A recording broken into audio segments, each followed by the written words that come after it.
አሁን እናታችን ጁሩ ቅድስት አርሴማ ተሳልመን ከእናታችን ከጁሩ ቅድስት አርሴማ የ30 ደቂቃ የሚያስኬደውን ተአምረኛውን የጨለሚት ቅዱስ ጊዮርጊስን ደግሞ ደጀ ሰላም ተሳልመን ከጸበሉ ተጠምቀን ቅባ ቅዱስ ተቀብተን ወደ ቤታችን በሰላም እየሄድን ነው ማለት ነው።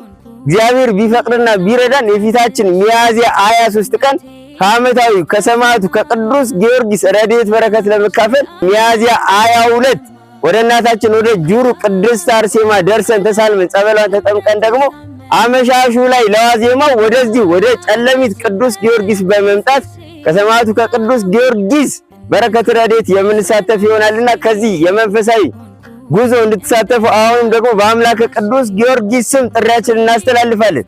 የተፈቀደላችሁ መምጣት የሚፈልጉ ጊዜ ያላችሁ ሰዎች ሁላችሁ የቅዱስ ጊዮርጊስ ወዳጆች በ0967 67 68 65 እየደወላችሁ ፈጥናችሁ እንድትመዘገቡ በዚህ አጋጣሚ መንፈሳዊ ጥሪያችንን እናስተላልፋለን። አምላከ ቅዱስ ጊዮርጊስ አገራችንን ሰላም ያድርግልን። የኢትዮጵያ ገበዝ ቅዱስ ጊዮርጊስ ደጀ ሰላሙን ለመርገጥ ያብቃን ማለት ወዳለው ቸር ይቆየን። ልናገር ዝናሽን ላውራ ይደነቅ የአምላክሽ ስራ